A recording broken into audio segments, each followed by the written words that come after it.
starring Lee Marvin.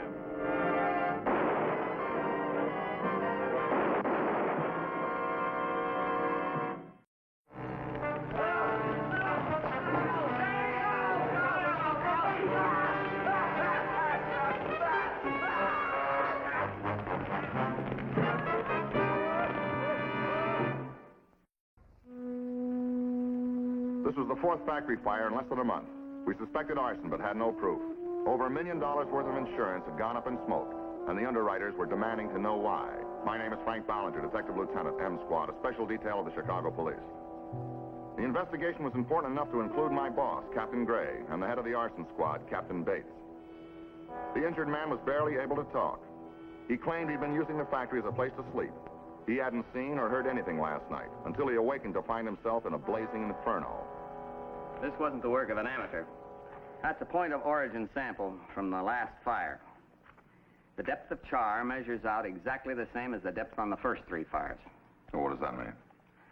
That the odds against 4 fires accidentally burning the same way are about 1,000,000 to 1. Well, what about a pyromaniac? Pyro usually just wants the blaze, the quickest and easiest way. No, we're up against a pro here, and a top one at that.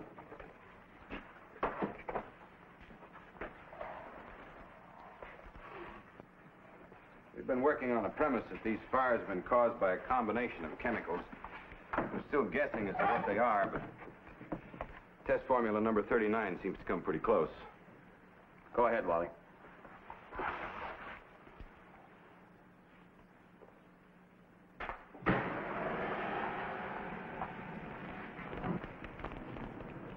What we're mainly looking for is a comparison on density of char and acceleration rate of flames.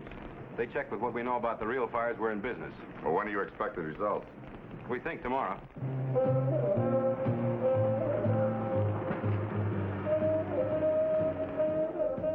The comparisons checked. 7 chemicals with sodium hyposulfite as the base. They had been combined into an incendiary formula. The lab boys had come up with the answer to how. Now it was up to us to find out who. We spent the rest of the day and most of the night checking the files of known arsonists. We ended up with a list of 5 possibles, men who were clever enough to work out a method like this one. I got started on the list early next morning. My first stop was Harry Kroll, ex-arsonist, now a cab driver. He claimed the company records would alibi him. They did. The third name on the list was one I knew, Vince Cronin. Current declared occupation, photographer. Hello, Vince. It's been a long time. Just finishing a layout, Lieutenant. Sort of relaxing. Come on.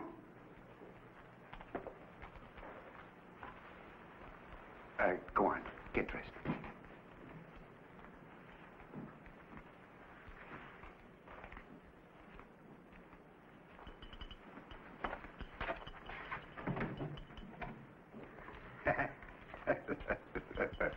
Huh?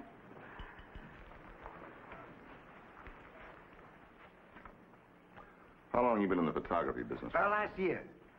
Ever since I got out, Lieutenant. No more fires for me. I'm cured, so help me. Pretty nice looking place you got here. You must be in the chips. Well, I get by.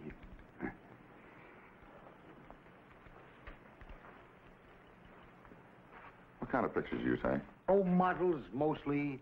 You know, it's quite a blast, huh? Getting paid for taking pictures of beautiful dames. It's quite all right, huh? What's in there? The top room. Would you like to go in? Go ahead. Go on.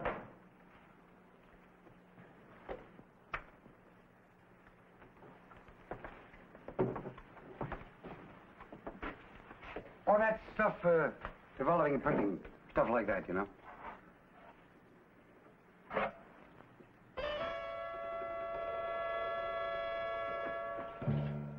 You use much of this stuff? Don't do that much business. Stuff's been laying around there for months.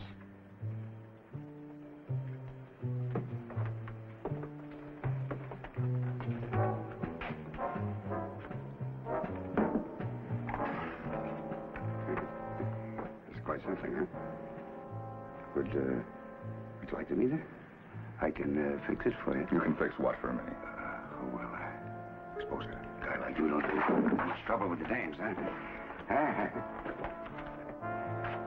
Oh, look, honey, that'll be all. I'll call you when I get some more work. Just one more question, Cronin. Yeah, yes, sir. Where were you all day Wednesday? Wednesday. Wednesday. Well, I'll have to check. Wednesday. Yes. I had a modeling session all day here. 9 a.m. to 7 at night. After that, we went to the girls' apartment for dinner. How late did you stay? After 2. You know how it is when you have nice company, Lieutenant. What's her name and address? Ellie Sims, Crown Apartments. Sure, I'm sure, Lieutenant. It's 2:20 when Vince left here. You see quite a bit of Cronin, don't you, Miss Sims? I mean, socially. Why not? I was just wondering what a girl like you could see in such a... A creep? It's a pretty fair description. For a cop, you sound pretty square. Okay, so I got looks. But Vince has money. We both know what we want, so we're good for each other. There's a spot back here I can never reach. Well, why don't you quit before you get burned?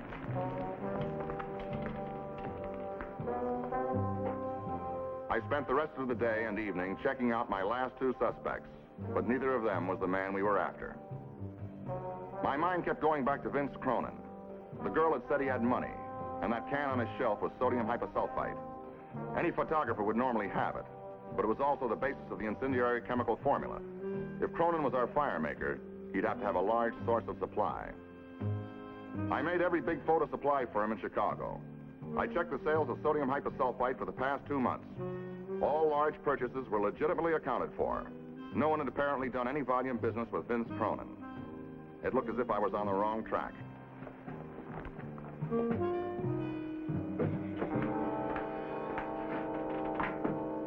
Vince, something's come up. I'm scared. I've got to talk to you. Make it snappy. I got a dame coming up. There was a detective in my office today, and he wanted to know if we do business with you. Sit down. Sit down. Is that all? You're the only one that knows. That's not all. Sodium hyposulfite. He wanted invoices on all that we've sold for the last 2 months. Well, you took care of the invoices, didn't you? Oh, sure. I burned them just like you told me. There's no record. Well, what are you shaking about? We're in the clear. But suppose they check all the invoices. They're consecutively numbered. They'll find 4 invoices completely missing. Yeah. Wait, let me think. I've never been arrested, Vince. If they questioned me, I'll crack you. I wouldn't be... Look, that detective. Was his name Ballinger? Yes, Lieutenant Frank Ballinger. And the way he looked at me, I think he already knew. Look, they haven't proved a thing yet. We're not going to give him a chance to. Look, the 60 pounds I wanted for next week. Bring it tomorrow. Tomorrow? While they're still checking? I can't do it, Vince. Don't say no to me. Look, you like the money fine, didn't you? You don't want to spend the rest of your life in stir. No. All right. 60 pounds. Tomorrow.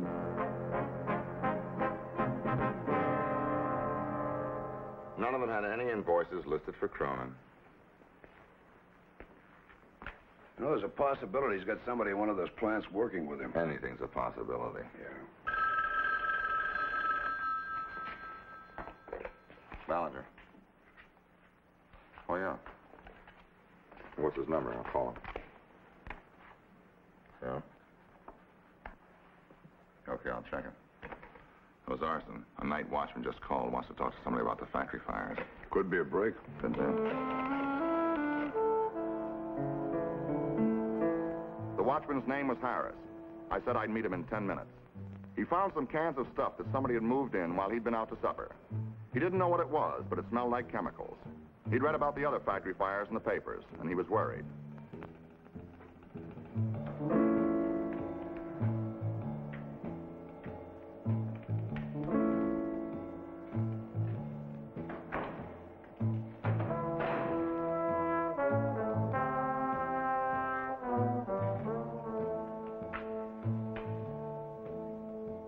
Harris?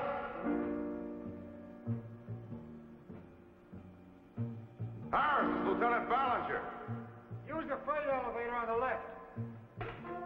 I'm clocking in on the 3rd floor.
Thanks for coming, Ballinger. You see, we won't need these handcuffed keys anymore. Cronin. Look, don't exert yourself. You got a pretty bad bump on that head of yours.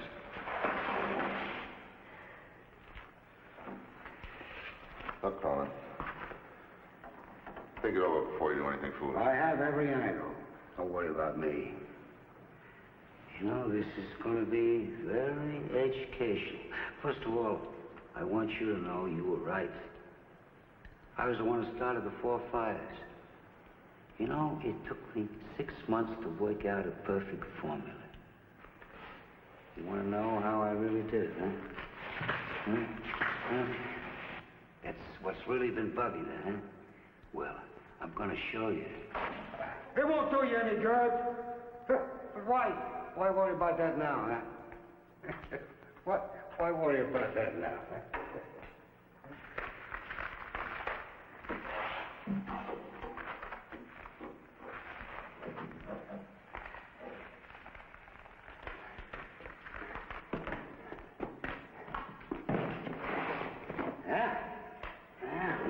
Let me see. Yeah. There it is. The Vince Cronin handy-dandy do-it-yourself fire starter.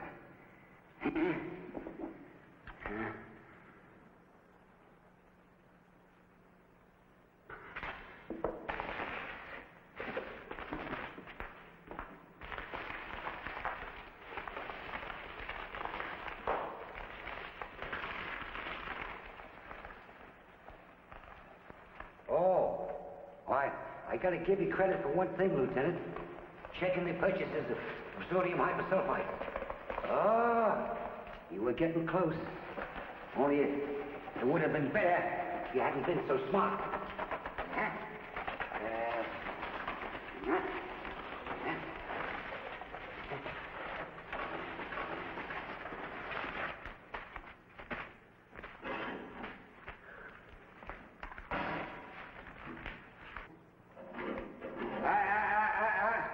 Not paying attention, Lieutenant. Forget the pipe, it won't give. You see, the floors are rotten, but the plumbing's still good. The building's no good for anything but the insurance.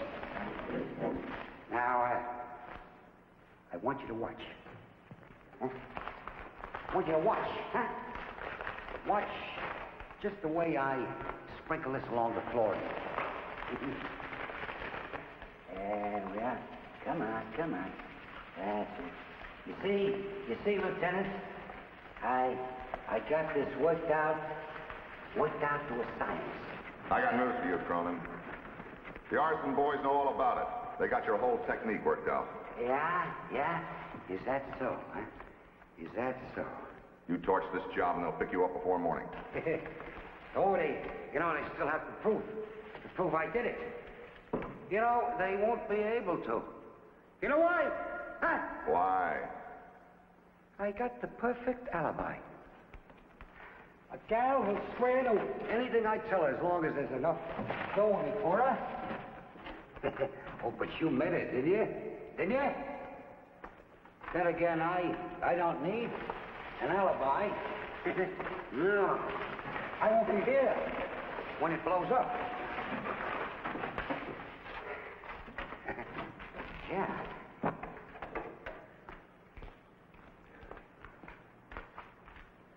Hey. Do you know an easy way to make a living, Lieutenant? Guess what I get for this job? You pull it off to get the chair. I get $10,000 cash. Net. No taxes. It's pretty good for one night's work, eh? Right? The kind of money you make in that photographic studio, I don't know why you take these kind of chances.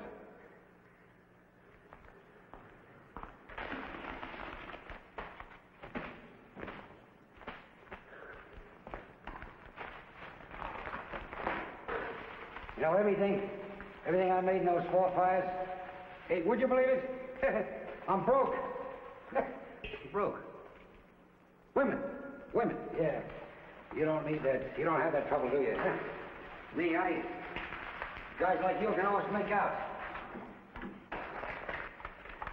But me, I gotta sprinkle green stuff around like confetti before it.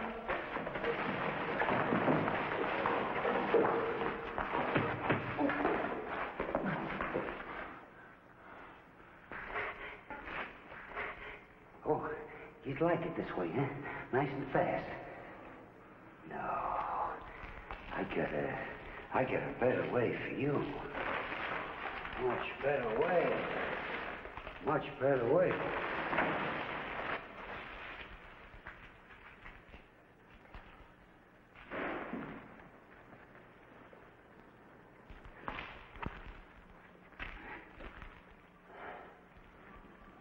Yeah. This is my own invention. Hey, you see these notches? They're spaced exactly 4 minutes apart.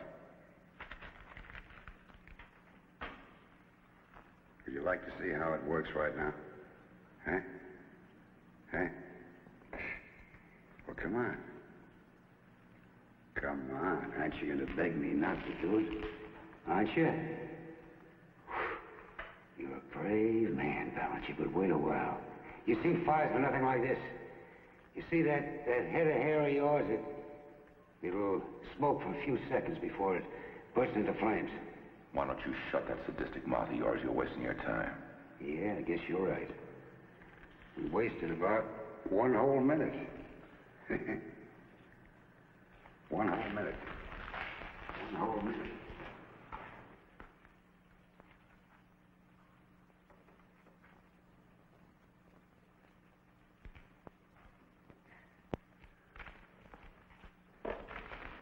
About 10 more minutes, Ballinger. Now keep your eyes on that candy. You see, when it reaches the floor, the powder trails ignite. That's when the fun really starts.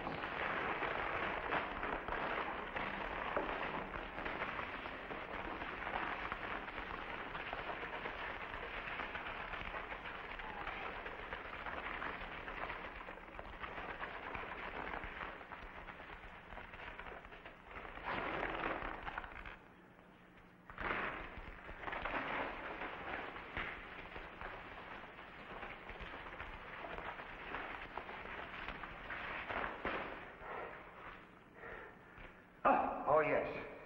Just one more thing, and then I gotta leave you. You see, when you go up, I'll be 5 miles away having an ice cold glass of air. We see about 20 more pounds of this. Make sure the wall collapses fast, huh?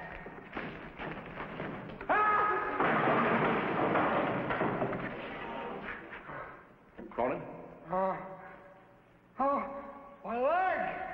Oh, my leg! Cronin! My leg's smashed! Hey! Cronin! Oh, I can't stand the pain. Cronin! I can't stand. My leg is... Answer me, Cronin! Look, it's broken. Oh. Can you hear me, Cronin? Oh. Oh, my leg! Cronin, can you hear me? The candle's burning down. Cronin, you're close to it. You can put it out. Cronin, throw something at the candle. My leg's smashed! Oh, my leg! Oh, my leg! What? Huh? Cronin, there's only 6 minutes left on the candle. Now, look, I can save the both of us, but you gotta listen to me. Do as I tell you. Answer me, Cronin. There's still time if you do what I tell you. Cronin, the candle's burning down. There's not much time left. Cronin, do you hear me? Answer me, Cronin. I'm important. Cronin, do you hear me? Nobody laughs at me anymore. I'm smarter than even the cops. They're all scared of me. Answer me. I'm important. Cronin! Cronin, answer me! Oh, my leg. Pain! Oh! Hey, now listen to me, Cronin. There's only about 4 minutes left on that candle. We're gonna die. My gun, you got it in your pocket. Now you gotta toss it over to me. But you shoot me. You'd shoot me. What would I gain? It's the handcuffs, don't you understand? I can shoot the handcuffs off. Handcuffs? I'll be able to get to the candle before it burns down to the powder. You wouldn't save me. You'd save yourself, wouldn't you? But you'd let me die. You gotta trust me, it's your only chance. The candle will burn down in a couple of minutes. That's all we got left. Come on, you got to. All right. Come on, get it out. All right. I can't. Try.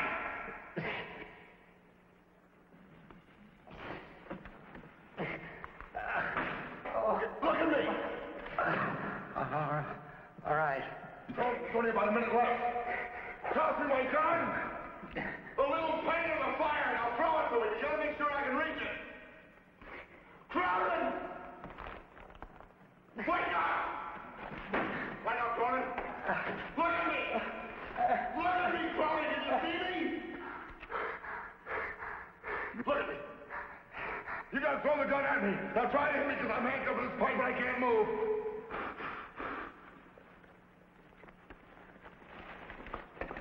Cronin!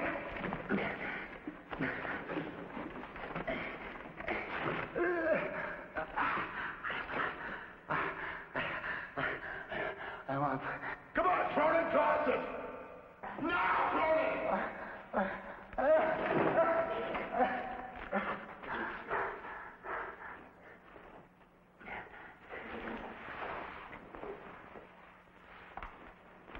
Did you get it? Answer me. Answer me! Did you? Where are you? You said you saved me.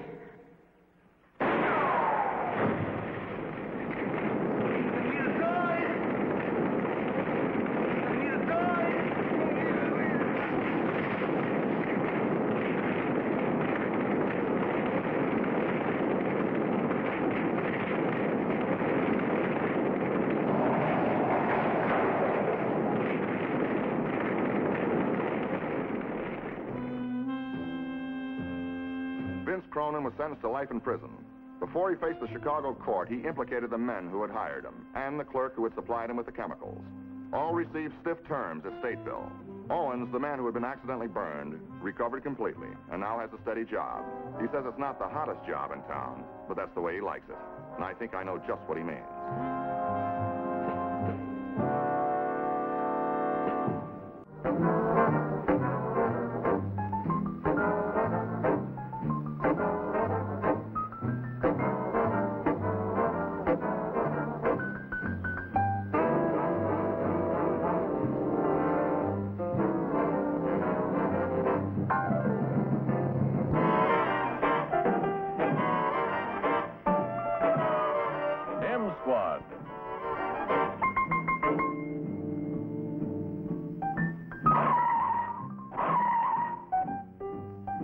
Starring Lee Marvin.